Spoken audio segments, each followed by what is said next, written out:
Ayan po mga kapitay, sa magandang oras po sa lahat at welcome po sa aking channel. Nako, eto, nagtataka po mga kapitay, ito hong si Palace Press Officer, Undersecretary Claire Castro po, kung bakit po, ang taas po ng survey, ni Vice President Sara Duterte, kumpara po mga kapitay sa kanya pong amo.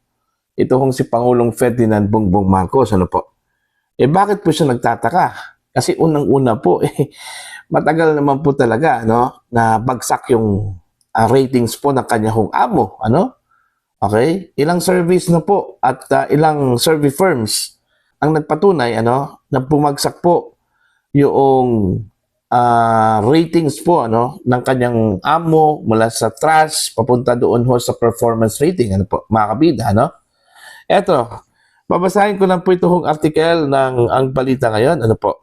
Nagpahayag ng pagdududa ang Malacanang sa pinakabagong survey ng Social Weather Station o SWS na nagpapakitang mas mataas ang satisfaction rating ni VP Sara Duterte kumpara kay Marcos Jr. Ayon kay Palace Press Officer Claire Castro, palaisipan sa kanila kung paano nakuha ang naturang resulta lalo't anyay aktibong nagtatrabaho ang Pangulo habang madalas namang nasa labas ng bansa ang Vice Presidente, Yun yung kanyang basihan. Okay, porque nasa labas po ng bansa, nagpunta po ng The Hague, Netherlands dahil sa kanyang ama. Okay, while yung kanyang amo po, ang Pangulo, nagtatrabaho daw, po. Bakit bumagsak yung kanyang ratings? While kay Vice President Sara Duterte, mga kabida, ang taas po, Itanong mo daw yan, Undersecretary Castro, sa amo mo. Kahit despite sa kanyang pagtatrabaho daw, bakit bagsak pa rin yung kanyang ratings? Alright? At saka hindi lang man po SWS ang nagkumpirma po dyan, mga kabida. Yung Pulse Asia, okay? Ganun din. Bagsak din, mga kabida, yung kanyang trust rating at maging yung kanyang performance rating, Nagtatrabaho nga. Pero quality ba yung trabaho po ng Pangulo, mga kabida? Yun yung tanong Okay, eto, tuloy po tayo, Sabi po ni Claire Castro po dito, mga kabida, saan nagmumula ang rating na ito? Hinahanap din po namin. So sana ang mga survey ratings na ito ay hindi magsilbing panlilinlang sa katotohanan kung sino ba talaga ang nagtatrabaho at sino ang hindi, ani Castro. Okay? Now, porque ang survey, mga kabida, ay hindi po pumabor, kini-question na, pinagdududahan na po. Pero nung time po, mga kabida, na pabor po sa kanila yung survey, praise na praise mo sa survey, Diba? Ito yung mga taong maganda lang kanilang treatment po, mga kabida, kapag pumabor po sa kanila. Pero pag hindi, wala ini-question na, pinagdududahan na po, Okay, dagdag pa ng opisyal, hindi dapat gamitin ang survey bilang instrumento ng panlilinlang sa publiko dahil alam naman, ng mga Pilipino kung sino ang tunay na naglilingkod at gumaganap ng tungkulin para sa bayan. Batay sa resulta ng SWS 4th Quarter Survey noong 2025, lumabas na 54% ng mga respondent ang kontento sa performance ni Vice President Sara Duterte, habang 40% naman kay Pangulong Marcos Jr. Ayun.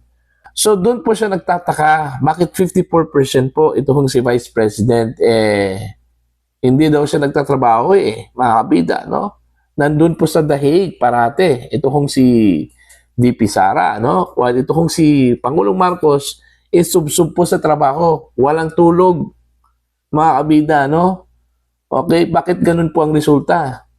Itanong mo nga sa amo mo kung bakit ganun Quality ba ang trabaho ng amo mo? Okay? At hindi lang po sa sipag na pagtatrabaho po ang sukatan, sa survey po ng SWS, mga kabida, Okay? At hindi lang po sa pagtatrabaho po, mga kabida, ang sukatan dun ho sa survey po ng SWS. Alright? Pati na rin, mga kabida, yung quality dun ho sa trabaho. Oo nga, si Vice President Sara Duterte, madalas po pumunta po ng The Hague, Netherlands. Pero while nasa The Hague, Netherlands, pero yung opisina po niya makabida, functioning. Okay? Functioning po eh. Tsaka pangalawa, hindi naman talaga kailangan po na visible na makita po ang Vice Presidente kasi andyan po ang Presidente, ano? Makabida, ano po. Ang importante, pag meron pong mga malalaking mga pangyayari po, andyan po ang Office of the President, functioning po, ano, mga kabid. Okay? Kahit na po ang Vice Presidente, wala po. Okay? Basta nakita po ng taong bayan, makabida, na nanguna po ang Office of the Vice President dyan po sa pagbibigay ho ng tulong dun ho sa mga kababayan po natin. Lalong-lalo na po mga kabida sa panahon po ng sakuna.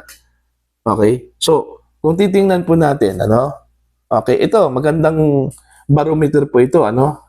Para ho kay Undersecretary Claire Castro po makabida. Panahon po ng sakuna. Okay, sino ba ang nasa field na visible masyado? Okay? Di ba? Mas nauna po ang Office of the Vice President na namigay po ng tulong kaysa dito ho sa Office of the President. Ano po, mga kabila? Mantakin nyo ha, partida po yan. Kasi unang-una po, limited lang po yung budget po ng Office of the Vice President. Ano? Kumpara dito ho sa Office of the President. Ang dami pong ahensya po ng gobyerno na pwede hong ibigay yung credit, ano, mga kabida, dun ho sa Office of the President. Pero mas nauna pa po, mas capable at mas effective ito Office of the Vice President, ano, sa pagbigay ho ng tulong, mga kabida. Diba? Kaya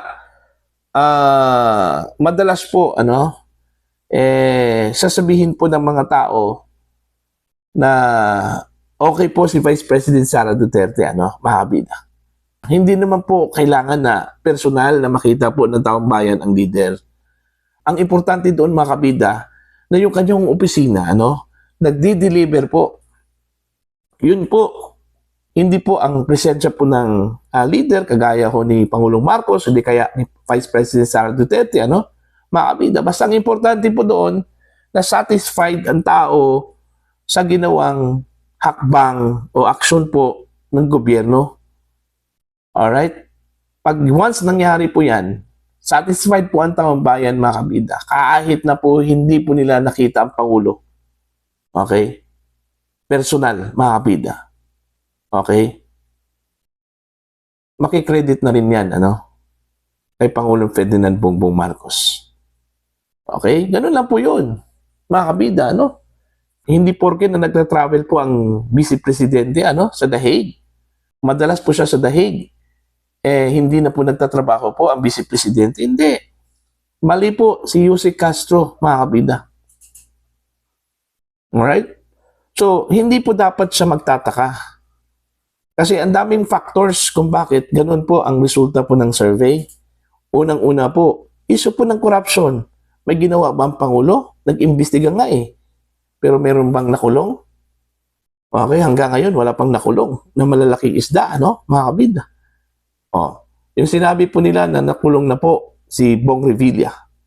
Oh, hindi po yun malaking isda eh. Kasi hindi na po yun senador. Alright? Former senator na po. Ang sinasabi pong malalaking isda, yung incumbent senator, incumbent congressman, ano, mga kabida. Yun ang malaking isda na tinutukoy po nila, ano po, mga kabida. Alright? May nakulong ba ng mga incumbent lawmakers? Wala akong nakulong. Puro investigasyon, mga kabida. Sinampahan nga sila ng kaso.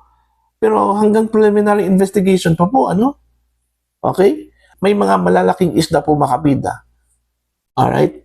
Pero isinali ba dun ho sa investigasyon? Okay? Sa rekomendasyon ba ng Senate Blue Ribbon Committee, andun ba ang pangalan po ng isang malaking isda na ang impression po ng taong bayan, makabida, na dapat isama po dun ho sa mga sasampahan po ng kaso? Ginawa ba yun? Wala. Sa halip po, makabida, ang impression po ng taong bayan, pinoprotektahan po. Oh. Mismo ang Pangulo. Okay? Ang impression po, makabida, kasali po ang Pangulo dun ho sa issue po ng korupsyon. Oh. Pero bakit pinawalang sala po ng Senate Blue Ribbon Committee? May issue po ngayon. May nag-leak na mayroong conversation po ang Pangulo po makabida, no? Doon ho sa kanya kung dating undersecretary po, ano? Patungkol ho sa issue po ng kickback. Okay? Oh. Bakit hindi po iniimbestigahan po ng mas malalim po makabida, ano po? Sali po sinabi po ng Senate Blue Ribbon Committee, wala hong direktang ebidensya na maglilink sa Pangulo doon sa issue po ng corruption sa flood control projects, mga kabida. So, mga ganun bagay.